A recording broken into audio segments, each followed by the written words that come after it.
नमस्कार. श्री स्वामी समर्थ. स्वामी महाराज तुमच्या मनातील सर्व इच्छा आकांक्षा पूर्ण करोत ही स्वामींचरणी प्रार्थना करून आजच्या व्हिडिओला सुरुवात करते. तर उद्या आहे सर्वात मोठी सर्वपित्री अमावस्या. तर या अमावस्येला पितृ अमावस्या, त्याचबरोबर दर्श अमावस्या, भाद्रपद अमावस्या असे देखील म्हणतात. अमावस्या ही आज रात्री 9:30ला लागणार आहे आणि ती उद्या रात्री 11:30ला संपणार आहे. उदय तिथीनुसार अमावस्या तिथी ही उद्या आहे, म्हणजे सर्वपित्री अमावस्या ही उद्या असणार आहे. सर्वपित्री अमावस्यानंतर पितृपक्ष समाप्त होतो आणि त्यानंतर 3 तारखेला म्हणजेच 3 ऑक्टोबरला घटस्थापना होणार आहे. आजच्या या व्हिडिओमध्ये आपल्याला उद्या बुधवार आहे, मोठी सर्वपित्री अमावस्या आहे. आपल्याला आपल्या पितरांपासून मुक्ती मिळवण्यासाठी, पितरांना प्रसन्न करून घेण्यासाठी दही भाताचा अत्यंत प्रभावशाली असा हा उपाय करायचा आहे. हा उपाय केल्यामुळे तुमचा कितीही जुना प्रखर पितृदोष आहे तर तो संपेल आणि तुमच्या घरातील जी काही इडापिडा आहे, बाधा आहे, शत्रुदोष आहे, त्याचबरोबर कोणत्याही अडचणी येत असतील तर त्या सर्व संपतील. तुमच्या सर्व इच्छा पूर्ण होतील असा हा प्रभावशाली उपाय आहे. प्रत्येक महिन्यामध्ये अमावस्या येते. प्रत्येक अमावस्येचं काही ना काही वेगळे महत्त्व आहे. दर्श अमावस्येला आपण स्नानदान करत असतो. अमावस्या तिथीला स्नानदान केल्याने त्याचे पुण्य अधिक फळाने मिळत असते. आपण जे उपाय तपाय करत असतो तर त्याचे आपल्याला फळ हे नक्कीच भेटत असते. अमावस्या तिथीला अशी मान्यता आहे, जो स्नान आणि दान करतो तर त्याला पितृदोषातून मुक्तता मिळत असते. भूतलावर पितृपक्ष सुरू झाला की आपले पूर्वज येत असतात. आपल्या घरामध्ये त्यांचा प्रभाव असतो आणि जेव्हा सर्वपित्री अमावस्या असते तर त्यावेळी पितृलोकात आपले पित्र परत जात असतात. सर्वपित्री अमावस्याला ज्या लोकांना आपली पित्रांची तिथी माहिती नाही तर असे लोक सर्वपित्री अमावस्येला पित्र करत असतात. तर आपल्याला देखील आपली तिथी माहीत नसेल तर सर्वपित्री अमावस्येला पित्रांना जेवू घालायचं आहे, त्यांच्या नावाने दान धर्म पिंडदान करायचं आहे. तसेच या दिवशी पिंडदान देखील केले जाते. बऱ्याच वेळा काय होते, आपल्या घरामध्ये सतत नकारात्मकता असते, सतत वादविवाद, भांडणे, कलह असतात. तर आपल्या घरामध्ये सुख, शांती, समृद्धी यावी यासाठी आपल्याला या अमावस्या तिथीला हे काही छोटे मोठे उपाय करायचे असतात. त्यामुळे आपल्या घरामध्ये शांतता येते, नकारात्मक ऊर्जेचा प्रवाह जो असतो तो येत नाही. आणि हा उपाय आपल्याला उद्या रात्री करायचा आहे. पण त्यापूर्वी आपल्याला कोणते उपाय करायचे आहेत ते आपण जाणून घेऊया. पण तुम्ही माझ्या चॅनेलवर नवीन असाल, चॅनेलला अजून सबस्क्राईब केले नसेल तर प्लीज सीमाज कॉर्नर या माझ्या चॅनेलला नक्की सबस्क्राईब करा. त्याचबरोबर त्या शेजारी असलेले बेल आयकॉन देखील प्रेस करा. आणि तर उद्या पितृपक्षातील शेवटची तिथी आहे. उद्या सर्वपित्री अमावस्या आहे आणि 3 तारखेला घटस्थापना होणार आहे. तर उद्या सकाळी आपल्याला लवकर उठून आंघोळ करायची आहे.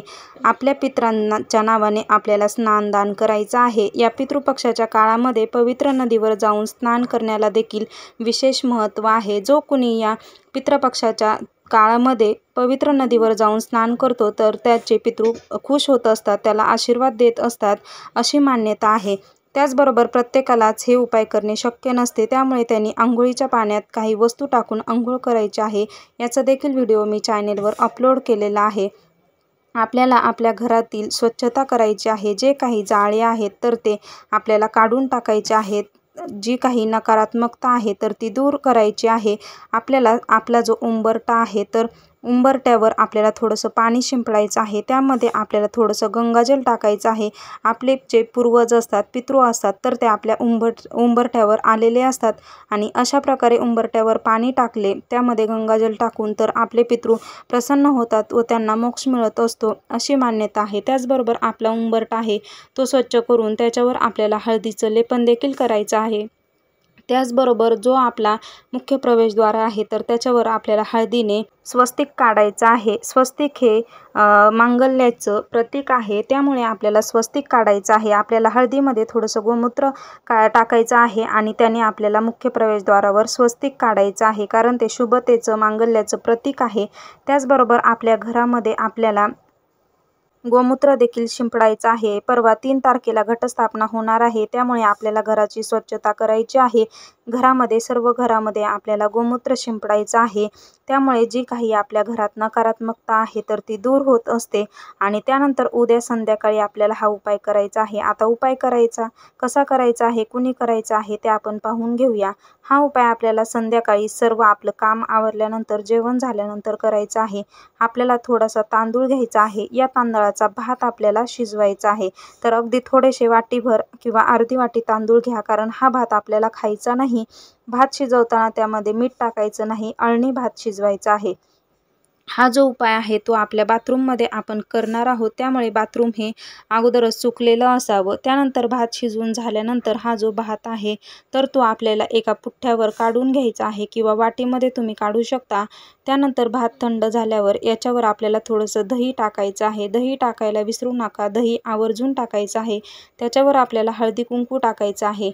त्यानंतर हा जो भात आहे तर तो आपल्याला आपल्या घरातील दक्षिण कोपऱ्यामध्ये ठेवायचा आहे। भात ठेवताना आपल्याला ओम पितृदेवताय नमः या मंत्राचा आपल्याला जेवढ्या वेळ जप करता येईल तेवढ्या वेळ करायचा आहे। आणि त्यानंतर हा जो भात आहे तर तो आपल्याला उचलायचा आहे। घरातील कोणत्याही दक्षिण कोपऱ्यात तुम्ही हा भात ठेवा। त्यानंतर हा मंत्र म्हणून झाल्यानंतर आपलं जे आंघोळीचं बाथरूम आहे तर बाथरूमची जे आपलं सिंक आहे तर सिंकजवळ हा भात ठेवायचा आहे, कारण तिथे आपले पितृ जे असतात तर ते वास करत असतात अशी मान्यता आहे। किंवा तुम्ही बाथरूमच्या खिडकीमध्ये देखील हा भात ठेवू शकता। तर आता हा उपाय कुणी करायचा आहे तर हा उपाय आपल्या घरातील कोणत्याही मोठ्या वडीलधाऱ्या माणसांनी करायचा आहे, कारण त्यांनी केला तर त्याचे उत्तम फळ मिळेल व आपले पितृ खुश होतील। त्याचबरोबर त्यांचा आशीर्वाद देखील मिळेल, त्यांची मुक्तता होईल। आणि आपल्याला हा भात ठेवताना आपल्याला ओम पितृदेवताय नमः किंवा तुम्ही तुमच्या पितरांची नावं तुम्हाला माहीत असतील त्यांची नावं घेतले तरीही चालतील। त्यानंतर हा जो भात आहे तर तो हा भात रात्रभर आपल्याला बाथरूममध्ये ठेवायचा आहे।